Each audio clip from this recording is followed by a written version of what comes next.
मिला टाइम्स में आपका स्वागत है। मैं असरार अहमद।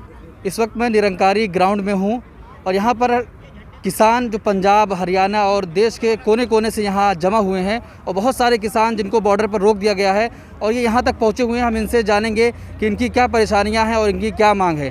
सर, ये बताइए कि आप पंजाब से चल कर आए, पंजाब में किस जगह से आए हैं? पंजाब से फरीदकोट से है। फरीदकोट से आए हाँ हैं। जी। तो आपकी क्या मांग है सरकार से? देखो, मांग तो हम जो खेती कर रहे थे पहले भी तो किसान के ऊपर बहुत ज़्यादा जो सरकार ने गंदे कानून लागू किए थे, लेकिन ये जो 3 नए कानून बना दिए इससे पूरे भारत का हम ये देखो, बेशक पंजाब का किसान यहाँ पे ज़्यादा आया हुआ है क्योंकि पंजाब का किसान पढ़ा लिखा है, और ये जो कानून बना है ये पूरे भारत के किसानों को, पूरी भारत की खेती को ही ख़त्म कर देगा।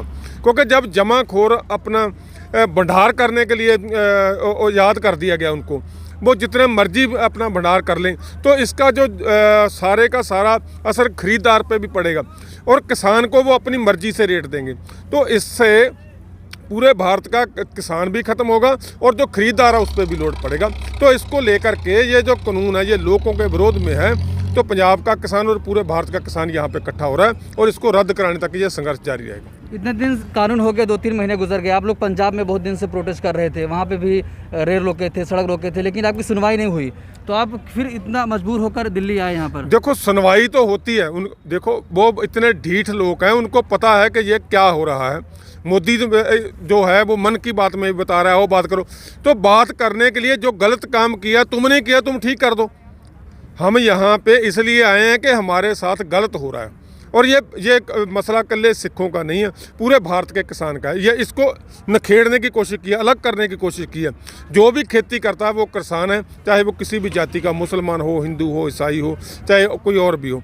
तो ये जो पंजाब में प्रोटेस्ट चल रहा है क्योंकि पंजाब के लोग चाहे जो लड़ाके हैं, लड़ने वाले हैं, लेकिन वो उनका एक असूल है। हमारे गुरु गोविंद सिंह महाराज जी ने ये बात बताई हमको कि जब तक हथियार उठाने की नौबत ना आए, बातचीत के रास्ते खुले रहें, तब तक बातचीत का रास्ता खुला रखो। हम यहाँ बातचीत करने के लिए आए हैं और मोदी को बताने के लिए आए हैं कि बातचीत से अगर मसला हल नहीं होगा तो और भी जो सख्त कदम है वो उठाए जाएंगे। दिल्ली भी बंद की जा सकती है, पूरे भारत का किसान यहाँ पे आके बैठ जाएगा तो परेशानी होगी सरकार को। थोड़ा मैं आपसे जानना चाहूँगा कि आप लोग जब पंजाब और हरियाणा से चल कर आए, रास्ते में बहुत सारी परेशानियाँ हुई, आपको जगह जगह रोका गया, तो उसके बारे में थोड़ा बताएं। देखो, ये परेशानियाँ तो जो किसान है ना, वो परेशानियाँ तो उसको होती हैं।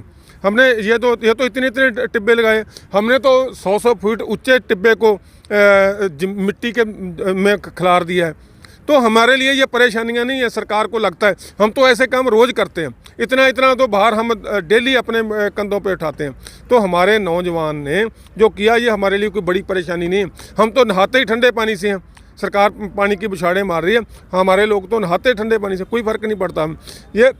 लेकिन ये इनकी इंसानियत, सरकार माँ होती है।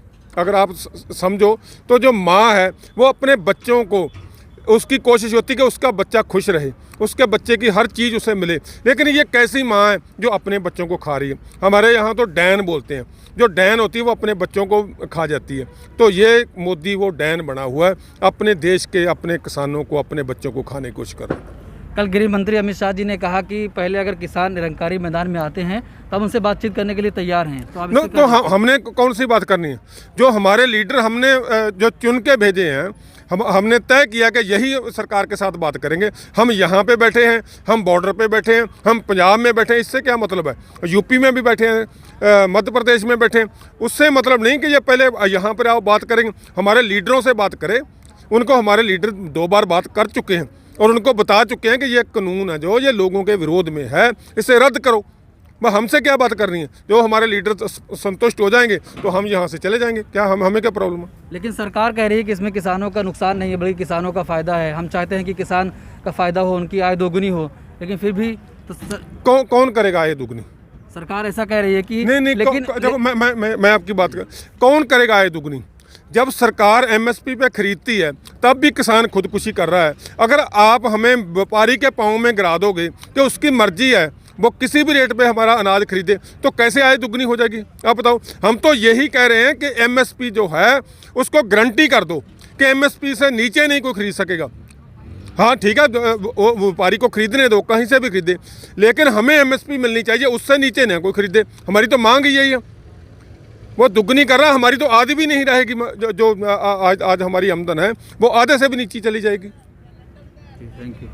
तो किसानों का आंदोलन का चौथा दिन है और सरकार अभी तक कई दिनों से, मतलब 2-3-4 महीनों से प्रोटेस्ट चल रहा है, लेकिन सरकार इनकी मांगें नहीं सुन रही है। बहुत मजबूर होकर ये हरियाणा, पंजाब से और देश के कोने कोने से चलकर दिल्ली कूच का इरादा बनाए थे संविधान दिवस के दिन, लेकिन उस दिन इनके साथ जैसी बर्बरता की गई, जिस तरीके से रात के अंधेरे में, ठंड रात में इनके ऊपर वाटर कैनन का इस्तेमाल किया गया, आंसू गैस छोड़े गए, वो तकलीफदेह हैं। बहुत परेशानियां झेल कर ये दिल्ली पहुंचे हैं और हम निरंकारी ग्राउंड में आपको दिखा रहे थे कि इनकी परेशानी क्या है, ये बताएं। इनकी सिर्फ एक ही मांग है कि आप एमएसपी को गारंटी दे दो, अगर रेट तय कर दो, उस रेट से कम अगर कोई भी अनाज खरीदता है तो उसको जेल होगी, उसकी सज़ा होगी। लेकिन सरकार अभी तक इनकी बात सुनने के लिए तैयार नहीं है। अब देखते हैं कि इनकी बातें, इनकी मांगें कब पूरी की जाएंगी। मांग ये हो हमारी सरकार से, भाई ये जो 3 बिल इन्होंने पास करे हैं, हम इनका खुद जो विरोध करते हैं। इसके विरोध में हमने अपने बिजनौर में चक्के जाम भी करे थे, उसमें मुकदमे भी हो गए थे हमारे ऊपर। बाकी हम कोई उग्रवादी नहीं है, कोई आतंकवादी नहीं है, अपना हक मांग रहे हैं। बताओ ऐसी कौन सी चीज़ है जिसने कंपनी ने जो चीज़ बनाई, एक सुई भी बना दी तो उसका भी रेट हो। हमारा पिछले साल का पेमेंट नहीं मिला, आपका गन्ना डाल दिया हमने, उसका कोई रेट नहीं है। तो किसानों को अन्नदाता बता रहे हैं।